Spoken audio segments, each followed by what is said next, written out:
Hello, my name is Dave Bowden, the news editor here at Ballotpedia. Odd year elections are always interesting from a news perspective. Without a full slate of congressional or state executive elections, sometimes the major story revolves around either the Supreme Court or some prominent special election. But there's always a pretty central topic in those odd-numbered years that end in a 1, and that is, of course, redistricting. If you're at all interested in politics, you've probably heard the term quite a bit. And since this will likely be a major story throughout 2021 and even 2022, perhaps, we figured this was a perfect time for an overview of the process, how it works, what's at stake, and what's really changed since the last round of redistricting that took place in 2010 and 2011, which was the early days of Ballotpedia. So I can't think of a better person to talk with about this than our own election policy expert, Jarek Adams, who's a staff writer on our marquee team here at Ballotpedia. So thank you so much for joining us, Jarek. Absolutely, I'm glad to be here. Okay, so let's start and set the stage for our rest of our conversation. Tell me a little bit just about redistricting. So redistricting is the process by which the maps for electoral districts are drawn. That encompasses congressional, state legislative, and municipal districts, like those used for city and county councils, school boards, etc. Broadly speaking, redistricting applies to nearly every legislative body in the country, whether that's at the federal, state, or local level. All right, and can you give us just a brief overview as to how the process works? So every 10 years, once the U.S. Census has been completed, the Census Bureau delivers detailed population data sets to the states. The redistricting authorities in the states then use those data sets to redraw their district maps. Okay. Now, this is a question I think that comes up a lot, and that is who is ultimately responsible for redistricting in the states? As I understand it, it's usually the state legislature, but that's not always the case, right? That's right. So there are three basic models for redistricting authorities. The first and the most common is legislature dominant. In a legislature dominant system, the state legislature retains the ultimate authority to draft and enact new maps. There are also commission systems in which an extra legislative commission of some kind retains final redistricting authority. And finally, there are a few hybrid systems in which legislatures share authority with commissions. All right, awesome. Let's just take them one by one then. So tell us more about the legislature dominant redistricting systems. There are three main varieties of legislature dominant systems. The first and the most common is a system in which the governor can veto redistricting plans adopted by the state legislature. There's also a smaller group of states in which the governors can't veto the maps.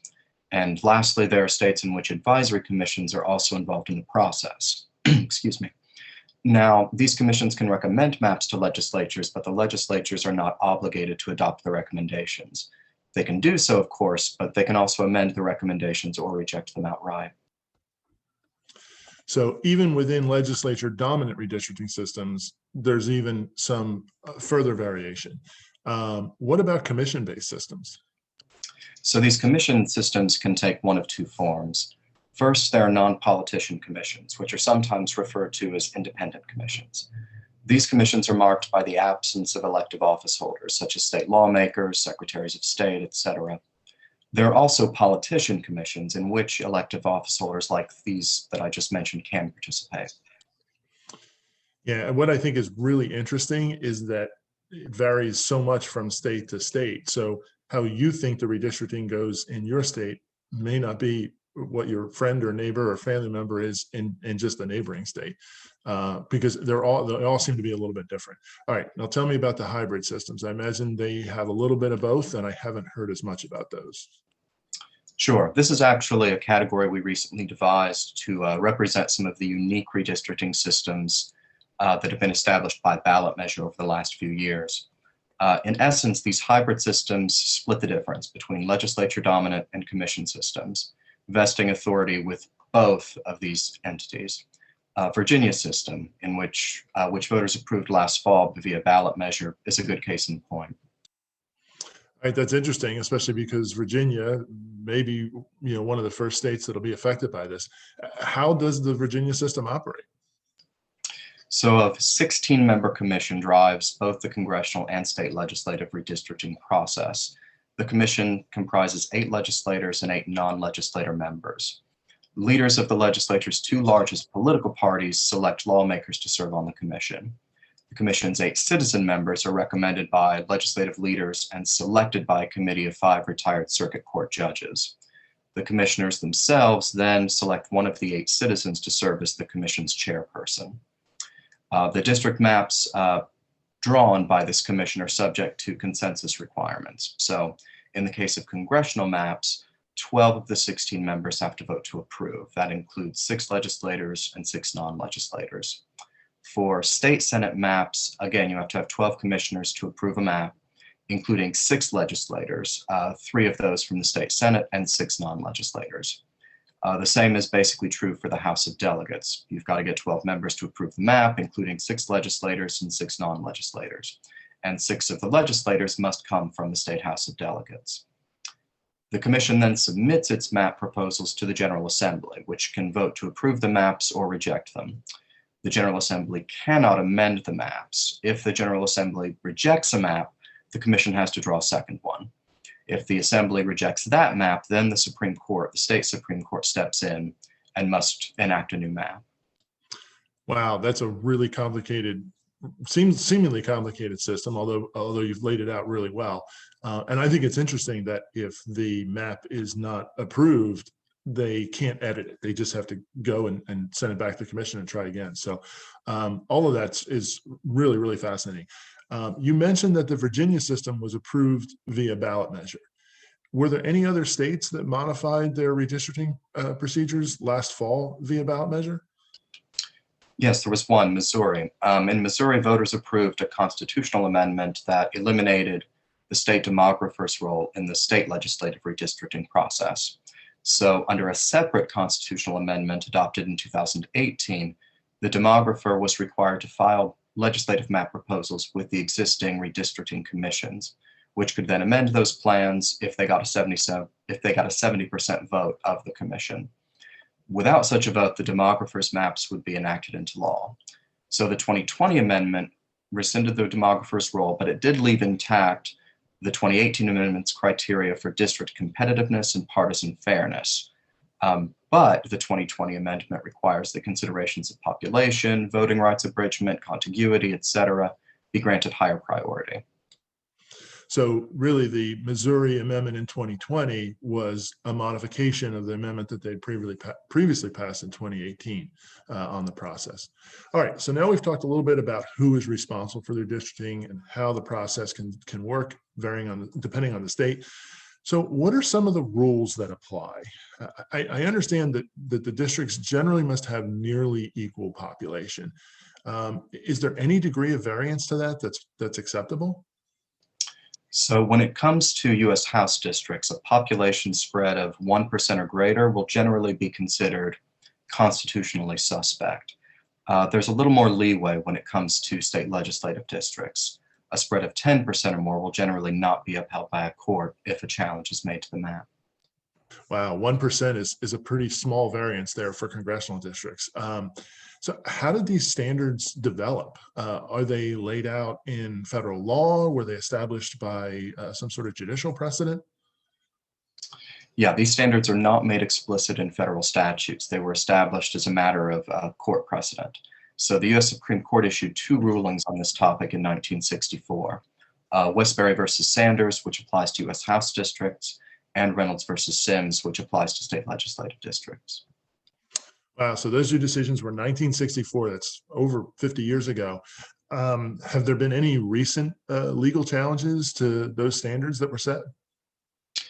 At this point, there's general consensus that district populations should be equal, but there is ongoing debate about who should be counted. Evenwell versus Abbott, which was decided by SCOTUS in 2016, is a good case in point. In this case, 2 Texas voters argued that the state's legislative district plan, which was based on total population counts, should have instead been based on total population of registered or eligible voters. Total population counts would include non-voting residents, such as children, prisoners, etc. The plaintiffs argued that the use of total population counts diluted the voting power of citizens who who reside in districts that are home to smaller concentrations of non-voting residents. Now, the Supreme Court ultimately rejected this argument, upholding that the use of total population counts for reapportionment and redistricting purposes is constitutional. All right, so the Evanwell decision decided that it was total population, not any subcategory of that. Now, what about citizenship? How does citizenship factor into all of this? Right, this has been a major source of contention. Last summer, President Trump signed a memorandum which directed the Secretary of Commerce to exclude people living in the country illegally from the population counts used for apportionment.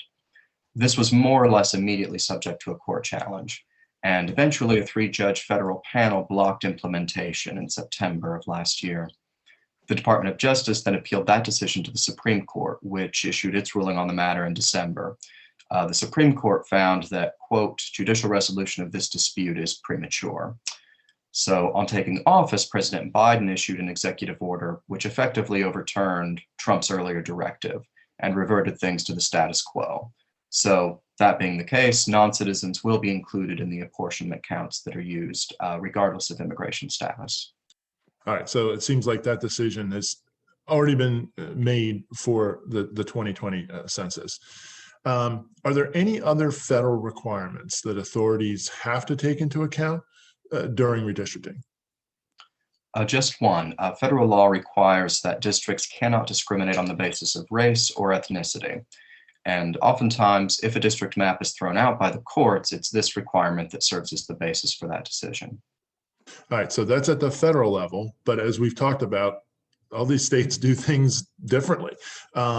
What about the states themselves? Do they have their own rules above and beyond what has been established at the federal level? Some states do enforce extra requirements. Requirements that districts be physically adjacent are the most common. Most states also require that districts adhere to existing political boundaries, such as city and county lines, wherever possible. Some states also require that districts be compact, preserve communities of common interest, etc. That's interesting. Yeah, I know some states, when you look at the boundaries, they're very much in line with like county lines, and others don't seem to adhere to that. So that's interesting, because it would seem to me that there are situations in which these principles that you mentioned are going to come into conflict. Is that the case? Absolutely. So, for example, a community of common interest, such as an ethnic group, might exist across political boundaries. Prioritizing one of these necessitates deprioritizing the other. And even in states where there are no legal requirements that districts be compact or contiguous, redistricting authorities still take these sometimes conflicting principles into account as they draw the maps. All right, now that we've covered some of the basics, let's discuss a recent development that stands to have a major impact on redistricting in the coming cycle. And that is that I understand that the Census Bureau has still not finalized the apportionment counts or the redistricting data for the census that was taken in 2020. That's right. So a couple of weeks back, Kathleen Stiles, a U.S. Census Bureau official, announced that the Bureau would deliver its final congressional apportionment report by April 30th. She also said that the Bureau hoped to release the more granular redistricting data after July 31st. Now, I know this doesn't happen very frequently, so my memory might be a little bit bad, but I seem to recall that's a pretty significant departure from the original deadlines or the dates that have been used in the past, right? Definitely. So under the original timeline, the Census Bureau was scheduled to deliver apportionment counts by December 31st of last year and redistricting data by March 31st of this year. So if we assume that the Census Bureau delivers apportionment accounts by April 30th, that will be 120 days behind schedule. The Bureau will also be at least 122 days behind schedule on delivering granular data to the states. That's 4 months, essentially. How does that stand to impact the entire redistricting process this cycle? So this delay is going to force states to start their processes much later in the year, which increases the likelihood that implementation of new maps will push up against candidate filing deadlines. And these issues are only going to be exacerbated by what we anticipate will be a barrage of legal challenges to enacted maps. So we can expect, I think, a particularly volatile redistricting cycle. All right, that's great background. Let's look at who is likely to be affected first. And there are two states that hold state legislative elections this year in 2021, New Jersey and Virginia. Now, I imagine for those two states, the situation is even more complicated. The effects will be somewhat mitigated in New Jersey. Last fall, voters there approved Public Question 3, a constitutional amendment that postponed state legislative redistricting until after the November 2nd, 2021 election, if the Census Bureau failed to deliver data by February 15th of this year.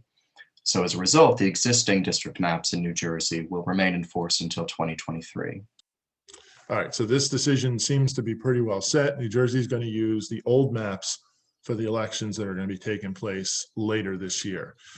We talked a lot about Virginia before. How does this delay affect them? What happens in Virginia is much less clear. Marcus Simon, a delegate and a member of the newly established Redistricting Commission there, said that they don't expect to draw maps until they get that data. So given that Virginia's March 25th, 2021 filing deadline for General Assembly candidates, it is very unlikely that new maps could be drafted and enacted ahead of that filing deadline. So it would seem that the legislature must either postpone that filing deadline and probably the primary itself, or conduct the election as scheduled using the existing maps. I imagine a decision will have to come on that relatively soon. I mean, March 25th is really only 6 or 7 weeks away. Now, what about the other 48 states? The impact there will also be substantial, but a little less immediately apparent. Texas, given the size of its congressional delegation and its early election schedule, makes for a good illustration of the compounding difficulties that will arise from these postponements. So in the 2010 cycle, the Census Bureau delivered data to the states on February 3rd, 2011. Texas's congressional district plan was introduced in the state legislature on May 31st, 2011, and the governor signed it into law on July 18th. So from data release to enactment, that's about 24 weeks.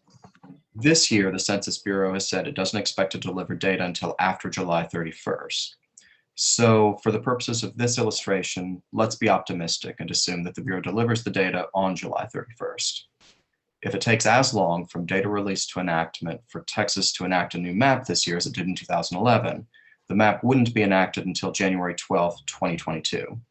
Now, in the 2022 election cycle, the primary is set to take place on March 1st. The candidate filing deadline is December 13th of this year. I know Texas is one of those states, Illinois is another, that tend to have those filing deadlines late in the year before. So that would be late in 2021. And I think the Texas Tribune just had an article that came out today that talked about the likelihood of their whole process being pushed back. So it's going to affect a bunch of states, but obviously states like Texas, Illinois, Arkansas, some of those ones with early filing deadlines are going to be the first ones where we're going to see that effect. So I guess, it's just going to make the whole process that much harder to follow, right? Exactly. So Texas's filing deadline, like you said, is one of the earliest in the country.